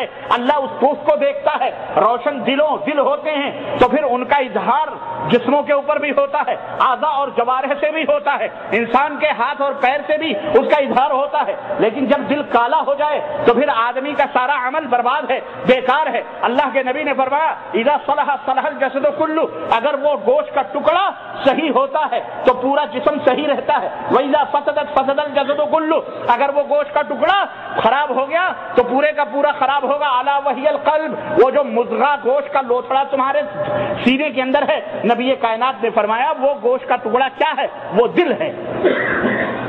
اپنے دلوں کو تبدیل کرو, دلوں کو موحد بناؤ, کا منبع اور سرچشمہ بناؤ, مسکن بناؤ. خانہ کعبہ کی یہ سرزمین مقدس مکہ مکرمہ تمہیں اس کے ذرے, اس کی پہاڑیاں چیخ چیخ کر صدا دیتی ہیں, آواز دیتی ہیں کہ لوگوں اللہ کو پکارو, اللہ کے سوا تمہارا کوئی مشکل کشا, اللہ کے سوا تمہارا کوئی حاجت روا, اللہ کے سوا تمہاری کوئی بگڑی بنانے والا, اللہ کے سوا تمہیں کوئی نفع نقصان پہنچانے والا کوئی بھی نہیں, خواہ وہ نبی ہو خواہ وہ کوئی چھوٹے سے چھوٹی مخلوق. اللہ ہی تمہیں پناہ. آب زمزم پیتے ہو, کبھی تم نے یاد کیا کہ آب زمزم جو تم آج پی رہے ہو, بوتلوں کی بوتلیں, گلاس کے گلاس چڑھا رہے ہو, یہ کس کی, کہاں سے ملا یہ آب زمزم؟ اللہ اکبر. یاد کرو اس وقت جب ابراہیم نے تنے تنہا اس بے آب و گیاہ میدان میں, ان پہاڑیوں کے بیچ میں, بھائی ماجد عباسی مجھے گاڑیوں سے لے کر کے آ رہے تھے پہاڑیوں کے بیچوں سے. میں سوچ رہا تھا یا اللہ پہلی دفعہ اتنا گھوم گھما کے آ رہے ہیں مینا اور یہ پہاڑیوں میں راستے. اور سب کسی نے کہا ہے کہ اہل مکہ ادرا بشعابها, اہل مکہ ہی مکے کے بارے میں, اس کی گھاٹیوں کے بارے میں بہتر جانتے ہیں, ہم اجنبی کیا پتا ہوں. یہ مکہ بے آب و گیاہ, نہ پانی نہ کچھ. حضرت ابراہیم نے تنے تنہا چھوڑ دیا, اور اما ہاجرہ نے جاتے جاتے شوہر سے کہا ارے اس تنے تنہا اس میں ایک مشکیزہ پانی اور ایک ٹوکری کھجور دے کر کے کہاں جا رہے ہو؟ کچھ نہیں جواب ملا.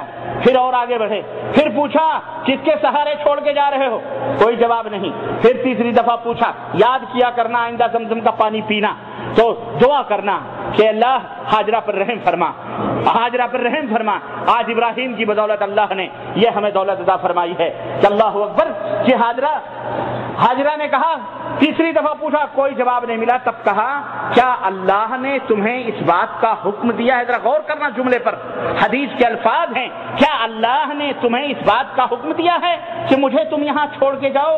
ابراہیم نے کہا ہاں یہ اللہ کا حکم ہے۔ اما ہاجرہ نے کیا کہا؟ پھر کوئی فکر کی بات نہیں، اگر اللہ نے آپ کو مجھے چھوڑنے کا یہاں حکم دیا ہے، وہی اللہ میری حفاظت کرنے والا ہے۔ توکل کا، صبر کا، احتساب، سب کچھ کا یہاں پر تمہیں درس ملتا ہے۔ آپ زمزم پیتے ہیں اور کیا کہ نہیں کیا؟ بولو، کیا؟ اور یہی نہیں کیا بلکہ یہاں تک کیا کہ پیارے نبی خاتم النبیین والمرسلین حضرت محمد الرسول اللہ صلی اللہ علیہ وسلم نے فرمایا، ارے ہاجرہ کے اوپر اللہ رحم کرے، اگر انہوں نے زمزم کہہ کر کے میڈیں نہ باندھی ہوتی تو زمزم کی نہریں پوری دنیا کے اندر بہتی۔ اللہ، کیا بات ہے! تمہیں مکہ میں رہتے ہوئے توحید، اللہ اکبر، توحید کا درس نہیں معلوم یہ لوگوں، اور یہاں بھی لوگ آ کر کے شرک اور خرافات کی باتیں کرتے ہیں۔ کیوں ہے ایسے لوگوں کے اوپر؟ ارے انہیں ابو جہل کا حشر معلوم ہونا چاہیے، انہیں ابو لہب کا حشر معلوم ہونا چاہیے، انہیں سوچنا چاہیے کہ ہم کیا کہہ رہے ہیں، کہاں کہہ رہے ہیں اور کیوں کہہ رہے ہیں، کیا سوچ رہے ہیں۔ یہ عرض توحید ہے۔ الحمدللہ، اے لوگوں خوش نصیب ہو، اللہ سے دعا کرو اللہ ہم سب کو سچا پکا موحد بنائے اور اللہ ہمیں مشرکوں میں سے نہ بنائے۔ اللہ نے کیا فرمایا کہ حنیفاً، تمام دینوں سے منہ موڑ کر اللہ کے دین، لم یک من المشرکین، اور ابراہیم مشرکوں میں سے۔ اللہ، اور سنو، وَآتَيْنَاهُ فِي الدُّنْيَا حَسَنَةً، اور ہم نے ابراہیم کو دنیا میں حسن، اچھی اچھی چیزیں عطا فرمائیں۔ وَإِنَّهُ فِي الْآخِرَةِ لَمِنَ، ہاں نہیں، اس کے آگے وَلَمْ يَكُن مِنَ الْمُشْرِكِينَ، مشرکوں میں شَاكِرًا لِعَنْعُمِهِ، اللہ کی، ابراہیم اللہ کی تمام نعمتوں کے شکر گزار تھے۔ اللہ نے جو بھی نعمتیں انہیں عطا فرمائی تھی اس کا کیا کرتے تھے؟ آپ کیا سوچ رہے ہیں؟ چاہتے ابراہیم کو بہت بڑی بلڈنگ ملی تھی، بہت بڑا محل ملا تھا؟ اللہ، ارے ابراہیم کی زندگی کو غور کرو گے، سوچو گے تو باپ نے بھی جس کا خون تھے وہ باپ نے بھی کہا اپنی اس دعوت توحید سے باز آ جا ورنہ لأرجمنک، میں تمہیں پتھروں سے مار مار کے ہلاک کروں۔ آج ہم جب پولیس ہم کو اپنی گاڑی میں لے کے چلی، کوٹ سے جب ہم اترے، اسٹیشن کوٹ بامبے سے، سنو، اور مجھے وہ مناظر یاد آتے تھے اللہ کی قسم، اور پولیس بڑے ششو پنج میں تھی، وہ یہ سوچ رہی تھی کہ یہ لمبی لمبی داڑیاں اور ہری پیلی پگڑیاں باندھے ہوئے باہر لوگ اس بیچارے آدمی کا انتظار کر رہے ہیں۔ 5 بج گئے شام کے، جب نیچے لے کے اتری اور نعرے شروع ہو گئے نیچے، نعرے غوثیہ یا غوث بنا، خواجہ غریب نواز زندہ باد، اور پولیس نے مجھے گھیرے میں لے کر کے اپنی گاڑی میں، جو جالیوں والی گاڑی ہوتی ہے اس کے اندر سیکورٹی کے لیے بٹھایا بیچارے نے۔ اللہ تعالیٰ انہیں اس کا بدلہ عطا فرمائے، پولیس والوں نے بڑی مدد کی، اللہ تعالیٰ انہوں نے جیسا کیا اللہ تعالیٰ ان کے ساتھ ویسا کرے۔ اور اس کے بعد جو پتھر برسانا شروع کیا ہے انہوں نے اس گاڑی پر، پولیس نے کہا کہ یہ آپ کے لوگ ہیں، مطلب یعنی مسلمان ہیں، ورنہ ہم ان کی رگیں ڈھیلی کر دیتے تھے۔ ابھی ہندو مسلم فساد ہونے کا ڈر ہے، ورنہ ابھی 5 منٹ بھی نہیں لگیں گے، ہم ان کو صحیح کر سکتے تھے، لیکن چونکہ یہ بھی مسلمان ہیں، آپ بھی مسلمان ہیں، اس لیے ہم کچھ نہیں کر سکتے۔ ہندو مسلم رائٹ ہو جائے گا، پولیس کیس بنے گا، مسئلہ ہو جائے گا، اس لیے صبر کریں۔ مجھے بیچاروں نے گھیر کر اندر رکھا، اور یہ مسلمان جس طرح کتے دوڑتے ہیں کسی شکاری کے پیچھے، اللہ عز و جل کی قسم ہے، لعنت و جھوٹ بولنے والوں پر، بائکوں پہ بیٹھ کر اور گالیاں ماں بہن بیٹیوں کی، یہ ربانی تیری ماں تیری بہن تیرا یہ، ہم نے کہا اعوذ باللہ استغفر اللہ، یہ مسلمان ہیں جنہیں دیکھ کے شرمائیں یہود، مجھے یہود و نصارا، مجھے وہ ہندو بیچارے اچھے لگے، ان کلمہ پڑھنے والے کافر مسلم مشرک، اللہ، ان داڑھی والے اور ان پگڑیوں والے سے وہ اچھے لگے۔ کس کی بات کریں؟ تو آپ یہ نہ سوچیں کہ ابراہیم کو کوئی بہت بڑا محل ملا تھا، باپ بھی پتھر مار کے ہلاک کرنے کی بات۔ یہ جو میٹھے میٹھے بنے پھر رہے ہو، ذرا توحید کی بات کرو، توحید کی بات کرو، اور اس وقت پامردی کی بات کرو، تب دیکھیں کتنا دم ہے اور کتنا خم ہے تمہارے اندر۔ بہت لوگ لچھے لچھے دار باتیں کرتے ہیں، بہت لوگ تڑپتے ہیں اور کہتے ہیں کہ ہم کو تو کوئی نہیں کچھ کہتا ہے، تمہیں کہے گا کون؟ بے غیرت، تجھے کیا کوئی کہے گا؟ توحید کی تو بات کر تو۔ شرک کے خلاف اپنی زبانوں کو پھر دیکھ تیرے بیٹھے لوگ بڑے میڈیا کوششیں کرتے ہیں نے بات کرتے ہیں رسول اللہ صلی اللہ علیہ وسلم کے منہج کی تم نے چھوڑ دی، منہج کس کو؟ پیغمبر اسلام محمد رسول اللہ صلی اللہ علیہ وسلم، ان سے پڑھ کر کے بااخلاق کوئی مکے میں تھا پوری دنیا میں ہے؟ ان سے پڑھ کر کے کیا محمد رسول اللہ صلی اللہ علیہ وسلم کو پتھر نہیں کیوں مارے گئے؟ کیا نہیں بد زبان کہتا ہے وہ خود بد زبان مزاج ہوتا ہے مشرک کا سوچتا ہے، یہ مزاج ہے مشرک کا کہ مذہب پر جب اس کے دھرم اس کے عقیدتی کے اوپر موحد جب تکلیف ہوتی ہے اور اس کا جواب اس کو جواب نہیں دے پاتا، وہ جواب ہے ہی نہیں اس کا کوئی جواب نہیں ہے، تو پھر اس کا جواب گالیاں ہیں، پتھر ہے۔ میں وہی سوچ رہا تھا کہ آج اللہ کا یہ شکر ہے کہ معراج ربانی تجھے یہ آج منظر دیکھنے کو مل رہے ہیں، یہ دیکھ 2500-30 سائیکلوں پہ بیٹھے ہوئے، ادھر دائیں پیچھے گالیاں اور پولیس ان کو ہٹا رہی ہے، مطلب تھوڑا دور تھے، گالیاں دے رہے ہیں مسلمانوں کا۔ ہم نے کہا اگر یہ ہمیں چھوڑ دیں تو یہ تو ختم کر دیں گے یہ مسلمان ہیں جنہیں دیکھ کے ان کو کیا ہم نے کہا تھا، ہم نے کیا کہا تھا؟ خیر چھوڑیں لمبی چوڑی باتیں، وہ اس کی ضرورت نہیں، جھوٹ بول کر عدالتوں کو، وہاں کی منسٹروں کو سب کو، پورے ہندوستان کو انہوں نے فرمائے، انہوں نے جھوٹ بول کر سب کو گمراہ کیا، عدالت کورٹ تک کو گمراہ کیا۔ اللہ کی مرضی ہی یہی تھی، میں تو یہی سمجھتا ہوں کہ مجھے یہ دن دیکھنا تھے، مجھے یہ مناظر بھی دیکھنا، مجھے وہاں تک پہنچنا تھا جہاں ایک دم آخری مرحلہ وہاں جب پہنچا تو وہاں بہت سارے بیچارے ہندو لوگ تھے، بیچارے ہندو بھائی لوگ نا، سارا یہاں کے بعد کچھ بھی نہیں، یہاں کے بعد کچھ بھی نہیں ہے، یہاں سب ختم۔ ہم نے کہا یار میں پاپ ووپ کر کے نہیں آیا، ایک بولتا کتنا مرڈر کیا آپ نے؟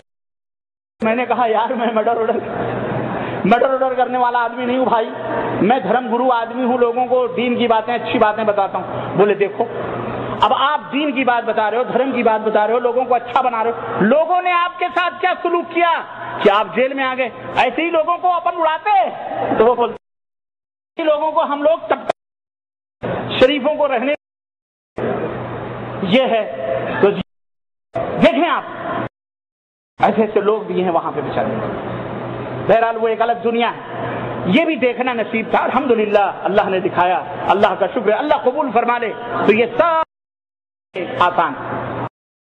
تمام بھائیوں کو جزائے خیر کے لیے دعا کی، دامے نے بامبے میں بیچاری جماعت نے بڑی محنتیں کی، ان سب کو جزائے خیر۔ ہمارے مولانا عبدالسلام صاحب سلفی اہل حدیث بامبے، اللہ ان کے اخوان کو سب کو دے، بڑی محنتیں جدوجہد کی، ابھی مرحلے ہیں، اللہ سب لوگوں کو ہماری طرف سے اچھا عطا فرمائے، بھائیوں دولت سے جیسے بھی نپٹے، اللہ تعالیٰ ان سب کو ہماری طرف سے عطا فرمائے۔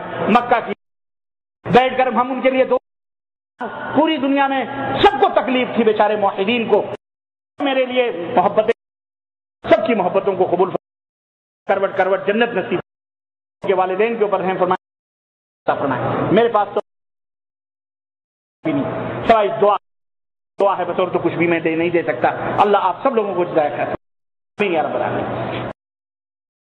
حضرت ابراہیم کوئی محل اور کوٹھی کے مالک نہیں تھے بیچارے، ہاں اللہ تعالیٰ نے جو بھی نعمتیں جو بھی اللہ نے وہ شکر ادا کرنے والے تھے۔ اجتبیناہ، اللہ نے فرمایا ہم نے انہیں منتخب کر لیا، وہداہ اجتباہ وہداہ الی صراط مستقیم، اللہ نے انہیں منتخب کر لیا، انہیں صراط مستقیم کی ہدایت عطا فرمائی۔ کس کی ہدایت؟ ہاں کی صراط، اور یہ کیا ہے؟ رب کا قرآن ہے اور محمد الرسول اللہ صلی اللہ علیہ وسلم کا فرمان، بس اس کے علاوہ اور کوئی صراط مستقیم بولو۔ اللہ فرمایا وَآتَيْنَاهُ فِي الدُّنْيَا حَسَنَةً، ہم نے انہیں دنیا میں اچھی اچھی چیزیں عطا فرمائی، وَإِنَّهُ فِي الْآخِرَةِ لَمِنَ الصَّالِحِينَ، اور یقیناً یہ ابراہیم آخرت میں بھی صالحین میں سے ہیں، صالحین اور نیک لوگوں میں سے ہیں۔ ثُمَّ أَوْحَيْنَا ان اتبع ملت ابراہیم حنیفا، اے میرے حبیب ہم بھی آپ کو وحی کر رہے ہیں کہ آپ بھی ابراہیم کے ملت کی پیروی، آپ بھی ابراہیم کے نقشے قدم پہ چلیں، ابراہیم کی ملت کی پیروی کریں۔ حنیفاً، وہ ابراہیم، پھر اللہ فرما رہا تھا تمام ادیان سے منہ موڑ کر اللہ کی طرف منہ رخ کرنے والے تھے، وما کان من المشرکین، پھر فرما رہا ہے کہ اور وہ مشرکوں میں سے۔ اللہ کیا تعریف ہے، کیا تعریف ہے، کیا تعریف ہے۔ اگر آج آپ کسی سے کہہ دیں، آپ سے کوئی پوچھا آپ کون ہے؟ بھائی میرا نام عبداللہ ہے، میں مسلمان ہوں، بھائی میں مشرک نہیں ہوں، فوراً تیور چڑھا لے گا، تو آپ مجھے کیا سمجھ رہے ہیں؟ یہی سوال کرے گا، پھر آپ مجھے کیا سمجھ رہے ہیں؟ حالانکہ وہ در پردہ نہیں، کھلم کھلا مشرک ہے، لیکن آپ سے ایسا سینہ زوری سے بات کرے گا جیسے ابھی جبریل امین سے ہاتھ ملا کے آیا۔ لیکن یہ منہج ہے، یہی سب سے کہا کرو کہ ہاں میں مشرک نہیں ہوں الحمدللہ، لیکن وہ کہے جو شرک نہ کرے، وہ نہ ہنسے تو سوپ ہنسے، چھلنی کیوں ہنسے جس میں 72 شیر، کہے وہ جو واقعی مشرک نہ ہو، اور جب بیمار یہ کہے میں بیمار نہیں ہوں تو اس سے بڑا بیوقوف اور کون ہو سکتا ہے۔ بہرحال میرے عزیزوں میرے دوستو، یہ اس طرح سے یہ بتلانا تھی تفصیلات میں بہرحال، لیکن اتنی بات مجھے آپ کو بتلانا تھی ابراہیم کے تعلق سے کہ یہ ہے منہج اور یہ ہے طریقہ۔ ہمیں چاہیے کہ ہم حضرت ابراہیم علیہ السلام کے نقش قدم پہ چلیں۔ اللہ کے نبی چلتے تھے، کیا مشاکل ان کی تاریخ کو پڑھو، سب معلوم ہوگا۔ اللہ تعالیٰ اپنا احتساب فرمائے اور آنے بہترین بنانے کی، اللہ کے نعمتوں کے پانے کی اللہ تعالیٰ توفیق عطا فرمائے۔ اے بار الہ ہمارے لیے اس آنے والے سال کو مبارک بنا دے، آنے والے سال کو ہم سب کے لیے بخششوں والا، نجات والا سال بنا دے مولا۔ اے اللہ ہماری روزیوں میں برکتوں والا سال بنا دے، ہماری آل اولاد کی ہدایت والا سال بنا دے۔ اے اللہ خود ہماری بھی ہدایت کا اور صراط مستقیم پہ چلنے والا سال بنا دے مولا۔ ہمیں تمام برائیوں سے محفوظ فرما مولا۔ اے اللہ پورے عالم اسلام میں جہاں کہیں بھی دنیا کے لوگ رہتے ہیں، اللہ ان سب کی حفاظت فرما مولا۔ اے اللہ تمام دنیا کے میں امن و سکون عطا فرما مولا، اور تمام دنیا والوں کو امن و راحت عطا فرما مولا۔ اے اللہ اسلام کا بول بالا ہو، اے اللہ سنتوں کا بول بالا ہو، اللہ بدعتوں کا بدعتوں کا منہ کالا ہو۔ اللہم اعز الاسلام والمسلمین واذل الشرک والمشرکین ودمر اعداءک اللہم زلزل اقدامهم وكسر شملهم وفرق جمعهم یا رب العالمین۔ اللہم انا نجعلهم ونعوذ بك، اللہم انا نحورهم ونعوذ بك، اللہم انا نجعلهم ونعوذ بك من، امین یا رب العالمین۔ جنت الفردوس میں جگہ عطا دین کو اللہ جنت الفردوس میں جگہ عطا فرما، ہماری جنت الفردوس میں جگہ عطا فرما، ہماری بیوی بچوں الفردوس میں جگہ عطا فرما، اور جب تک زندہ رکھ دین زندہ رکھ، اور جب یہ اے اللہ کلمہ توحید پر خاتمہ ہو، توحید پر خاتمہ ہو، محمد صلی اللہ علیہ وسلم کی سچی اور پکی یا رب العالمین۔ وصلی اللہ علی نبینا محمد وعلی آلہ وصحبہ اجمعین، والسلام علیکم ورحمۃ اللہ وبرکاتہ۔